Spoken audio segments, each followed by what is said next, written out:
Chapter 4 The Science of Space Travel. Greetings again, my friends, and all my brothers and sisters on the Earth plane. May I first say that I am very happy to be with you again, and to thank you for the gracious way in which you received my brother during my enforced absence. I have decided that inasmuch as you have begun to understand that the factors of energy and mass are but relative, and that they depend primarily for expression upon their source, or fountainhead, and that these equations of energy and mass are but the outward intelligence expressed from the fountainhead, I have been very anxious that you understand this principle thoroughly. He appeared at the time of Atlantis, but the records were destroyed and forgotten except in the memory of a few who survived.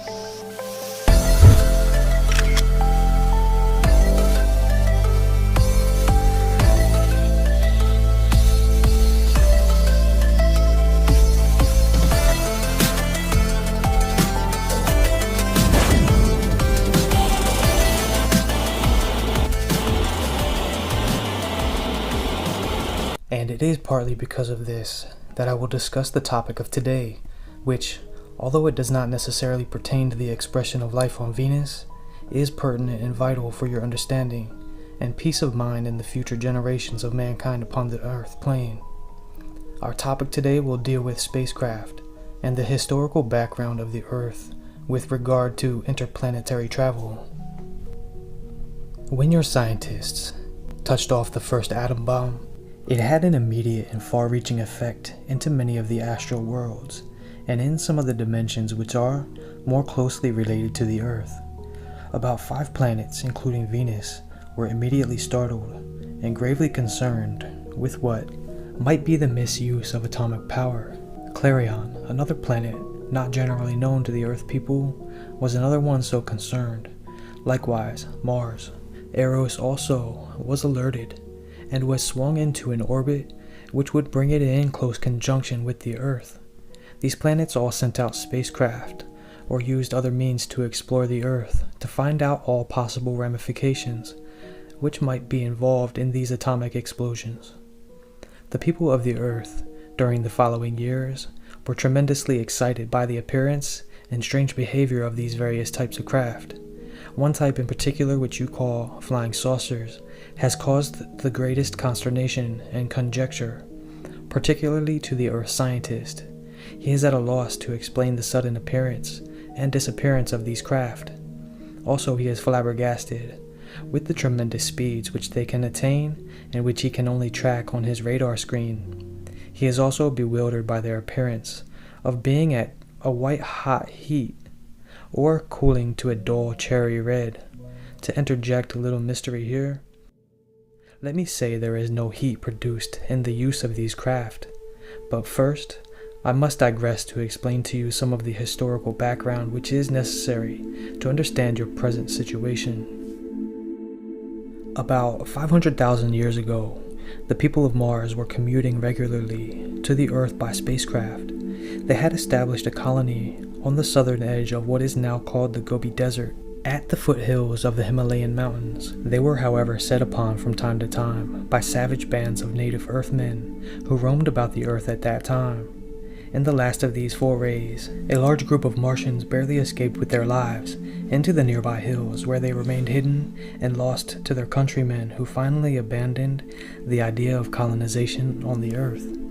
They were a peace-loving people, and although they had weapons at their disposal that would have annihilated these savage Earthmen, yet they refused to use them, and so the Earth swung into its orbit, unattended for several 100,000 years, until the coming of the Lemurians from the planet Lemuria, which is about 700 light years, figured in our planetary system of light measurement, away from our solar system. You may wonder how these men traversed this vast distance without consuming the best part of their lives.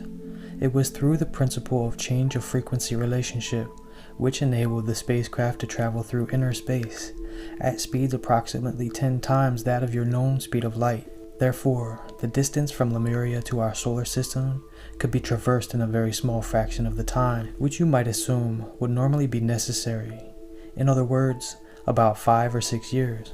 During this journey, the ship was flown and controlled by a robot calculator.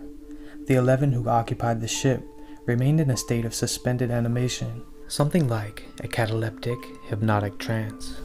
It was about 160,000 years ago in your Earth time that the great spacecraft crashed on the Gobi Desert, very close to where the Martians formerly lived.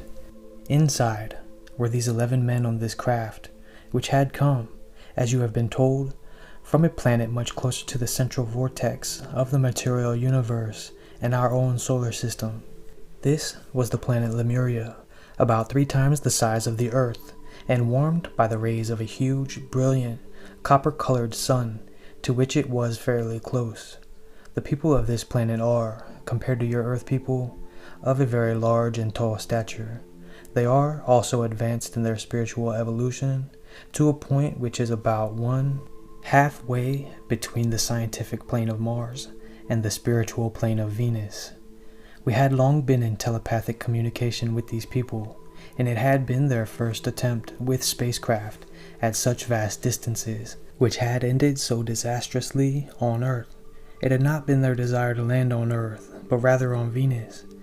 But they had been deflected from their true course by the strong magnetic field of a huge sun they passed on their journey here.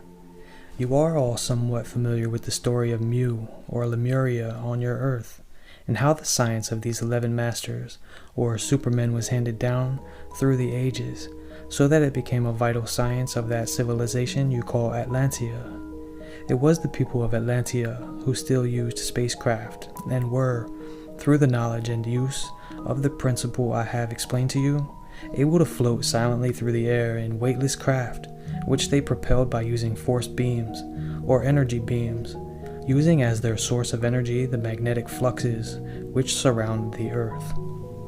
Near the close of this civilization, there was a great deal of corruption, which began to enter into a heretofore very wonderful way of life, and which was something like the utopia, which the philosophers are wont to talk about.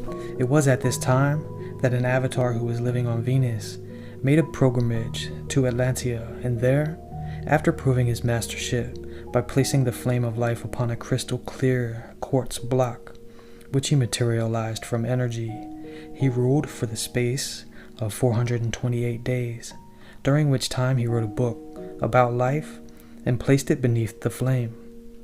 It was his warning when he left that nothing should be taken from or added to this book, or else Atlantia would perish. Your history will tell you the sad tale.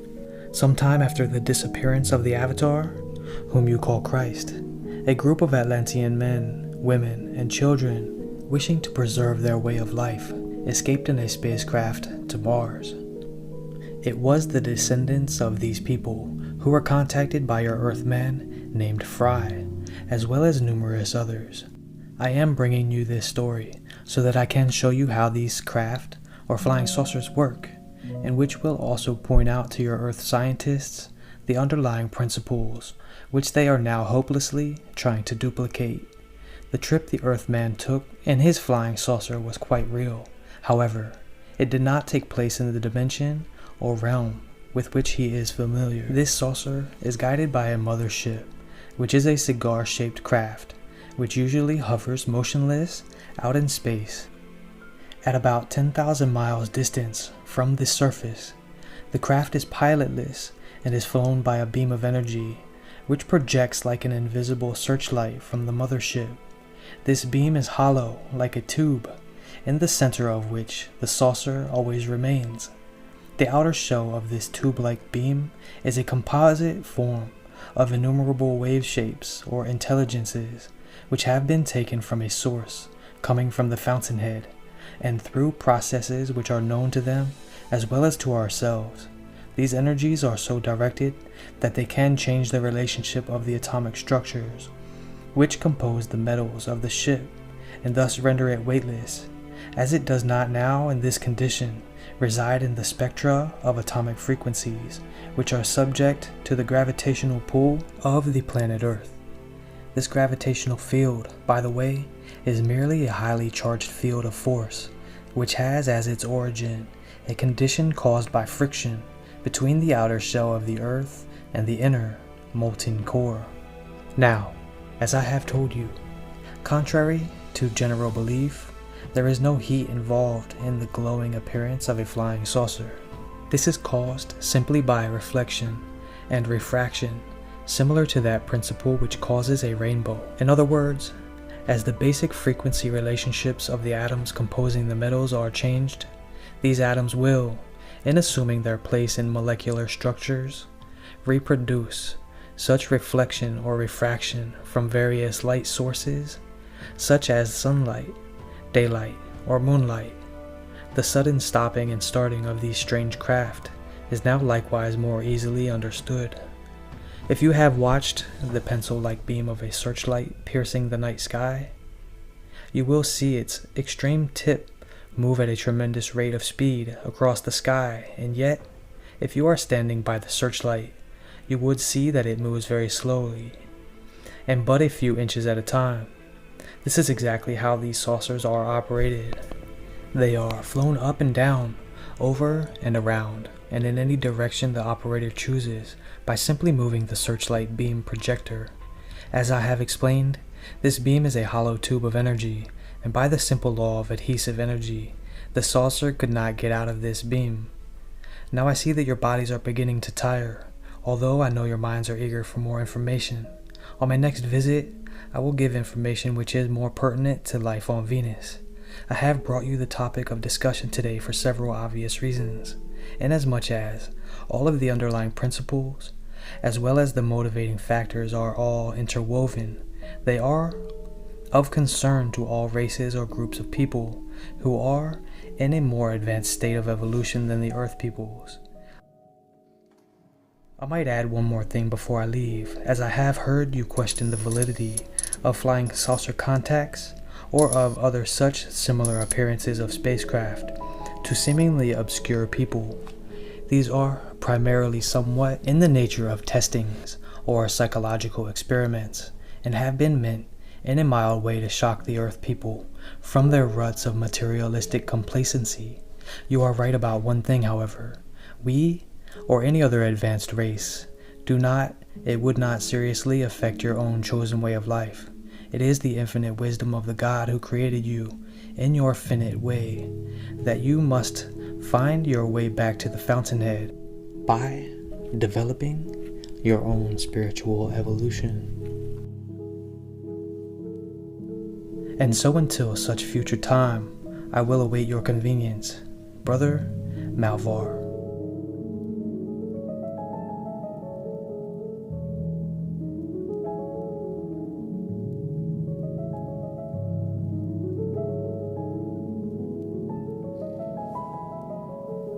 He appeared at the time of Atlantis, but the records were destroyed and forgotten except in the memory of a few who survived.